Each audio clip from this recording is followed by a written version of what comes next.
Hey everybody, welcome back to the channel. Today, we're going to be talking about how to land your first Salesforce administrator position, and I'm going to talk about my experience landing my first Salesforce job. If you haven't done so already, hit the subscribe button. I'm putting out new Salesforce content all the time. This video is going to be more kind of like a vlog, kind of podcast type format where it's longer form with less cuts and just talking about my experiences. So hopefully you can learn. For me, get to know me a little better. And we're just going to jump straight into this. So, one of the questions that I hear often and that other admins hear often is people wanting to break into the Salesforce ecosystem for the first time. It could be somebody from a completely different industry. Maybe it's someone working in the IT field, but they're wanting to get into the Salesforce ecosystem. So, one question I hear all the time is how hard is it to actually land your first Salesforce job, whether it's an admin, a business analyst, whatever. And it's actually kind of difficult to land your first Salesforce position. I would say probably a little bit more difficult than some other IT positions. This is because over the last few years, the Salesforce market has become pretty saturated with new people that have earned their certs and they're trying to break in, and also just a lot of Salesforce professionals changing jobs. I think during COVID and pre COVID, from what I'm hearing from other admins, it was a little bit easier. There were less people for the amount of jobs that were there. Now we have a lot of new people coming in, so it's very, very competitive to get your first job. That isn't to say that it's impossible. That's not it at all. I would say the average time it takes, from starting to apply and doing your due diligence, I would say 6 months to a year is probably realistic for you to land your first Salesforce position. And that you may need to adjust what that actually looks like. You're not going to jump in your first Salesforce position and make six figures. That's just not going to happen. But you can work to that. But to give you some context, you see me looking over here, I have some notes. So it keeps me on track. But some background about me, I've been working as a Salesforce admin for over 3 years now, going on four. Before working as a Salesforce admin, I worked at many different jobs, but primarily a lot of my experience was working as an inventory control manager and inventory supervisor for large companies. So working in factories or really supply chain warehouses that you're probably familiar with. And in that environment, you don't use a whole lot of tech skills. What did kind of help me though, is we used SAP for our inventory system. So as an inventory manager, I was in there all the time. And one of the companies I worked for actually sent me to take SQL classes and Excel classes. This is probably 12 years ago. So I had a lot of exposure to SQL and could write my own queries and things like that. So learning that was a huge help in building up some of my IT chops. I did take some programming in college. I don't have a college degree currently. I have 2.5 years of college, but I did take computer programming classes, and I was at the time pursuing an engineering degree that I ended up not completing back in the day. So for me, how I broke into Salesforce is actually through networking. I had a friend that I knew that had joined a Salesforce team at a company, and he put in a really good word for me. And then I interviewed and was able to get on the team. Now, that's not to say that it was all him. I had spent a lot of time learning SQL. I had been learning Python in my free time. So my advice is if you're someone like me who comes from the factory environment, maybe you're in inventory control or whatever, you're going to need to kind of pad your resume with more technical things that can translate the Salesforce. And that really, really helped me. And I'll get into more of that a little bit later in this video. But I do want to answer another common question that I've heard is, do I need any certifications to get a Salesforce position? No, but yes. And what I mean by that is technically some places will allow you to start without any certs, but they might have a requirement that you have to get your admin cert within 6 months, 3 months of joining the company. But my advice would be to get your Salesforce admin certification before um, really applying for positions. The reason why I say that is the Salesforce admin cert is kind of that baseline cert to get a position. And the way I like to think of Salesforce certs is like saying, congratulations, you know the basics of something. It's like, you know the men to do this.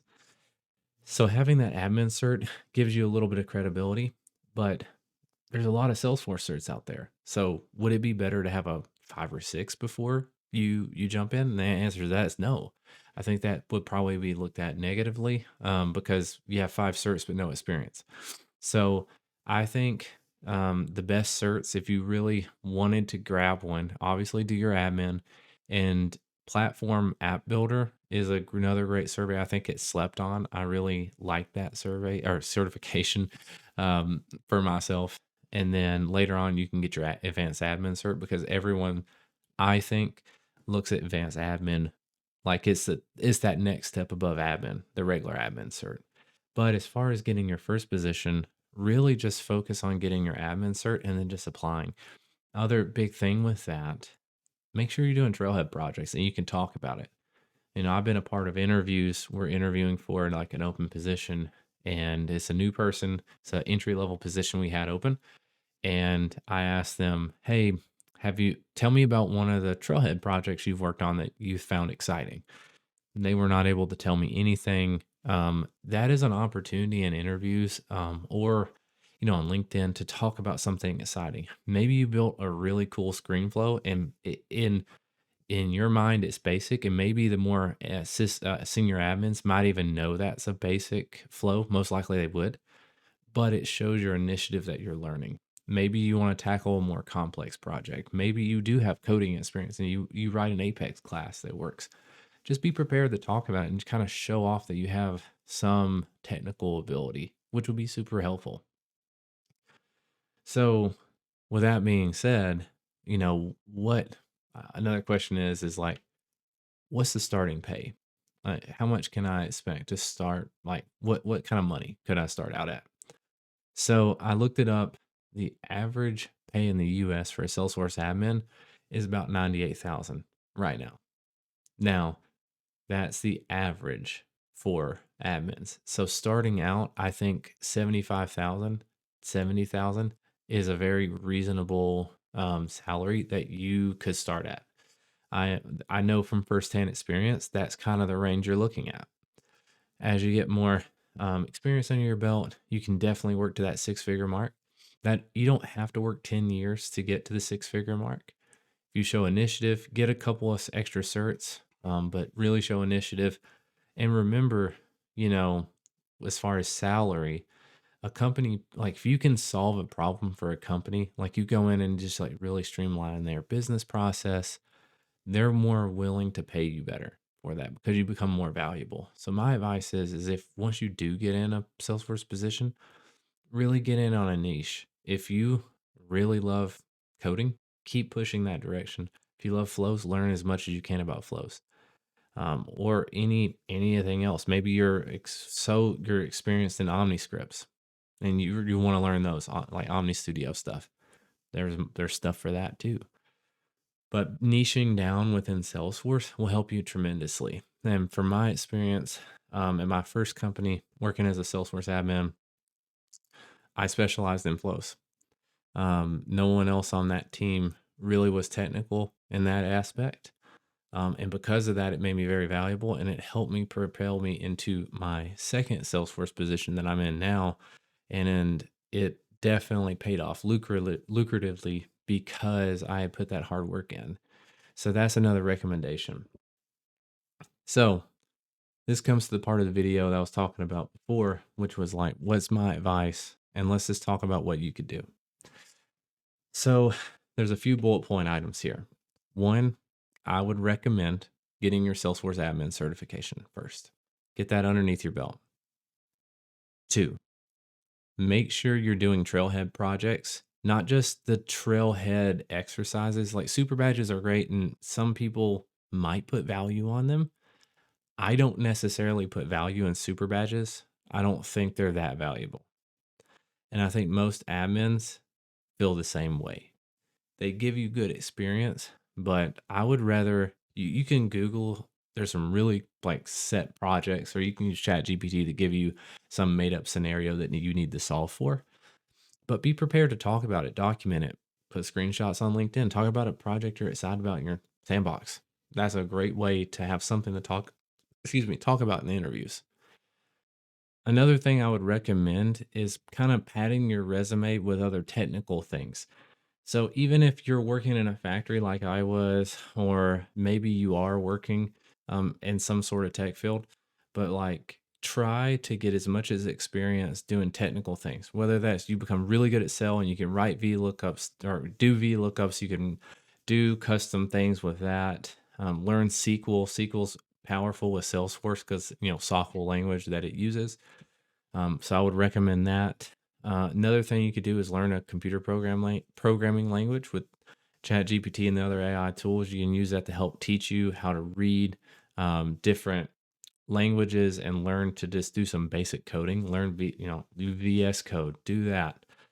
Having those things will help you so much with landing your first Salesforce role because it's more about showing that you have that problem solving ability. It isn't necessarily about how to go in and create all these fields and all this stuff automatically. Because realistically, your first Salesforce position, you're going to be doing front end troubleshooting. Someone can't log in. What does this error message mean? Create me this report. Update this dashboard. You're going to be doing a lot of stuff like that. So you just need some sort of technical background. One thing you could do is you could do a entry level kind of service desk position. A lot of service desk people that I've seen have made great transitions into the Salesforce ecosystem because you get used to dealing with end users and become professional with handling these really awkward situations sometimes. I don't think it's talked about as much with Salesforce with the admins where it's like, oh, I built this, but really it's like, how do you interact with an end user that can't log in? They're frustrated. Or how do you talk someone through how to click on this button, how to do these things, like almost like trainings, being patient with people and being good with communication. So that would really be helpful as well. I hope you found this video informative. It isn't just like some gimmick type video of like how to land your first Salesforce position is by, applying and doing all this. I hope that's some value in this. Um, and lastly, I just thought about it.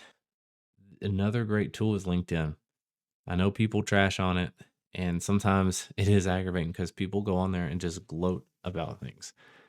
But the position I'm in now, my second Salesforce position, I had a recruiter reach out to me and I applied and got the job. They found my profile. And the way that that happened is I posted about, I think it was the winter 25 updates or winter 24 updates, I think, whatever this few months ago it was. And I posted basically, I'm like, hey, here's the link to the latest updates. I'm really excited about these 2 or 3 big updates from it. And he actually saw my post and then, private messaged me through LinkedIn. So have a LinkedIn profile, connect with other admins, connect with people, recruiters at other companies, and don't just stop there and don't just like DM recruiters all the time asking for interviews. Go on there and actually post some content about like a Salesforce feature you like. Maybe there's something new coming out. Maybe there's something that Salesforce is doing you don't agree with and you have like a valid reason why you want to share that. It's a really powerful tool. You never know who's going to see your post.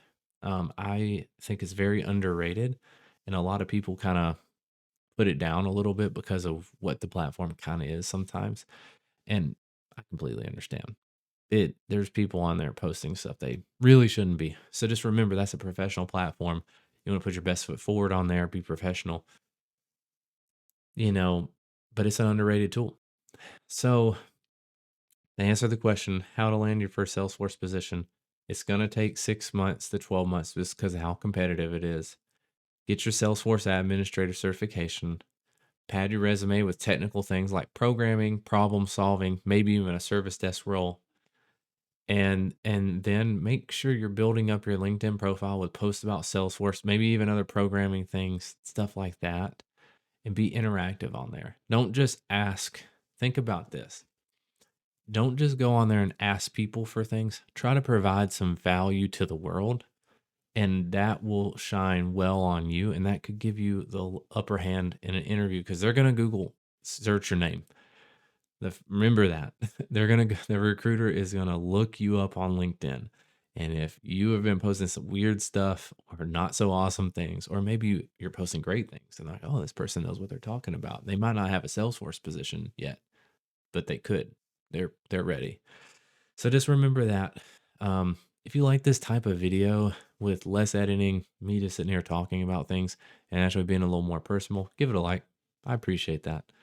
And just like always, I will see you in the next video.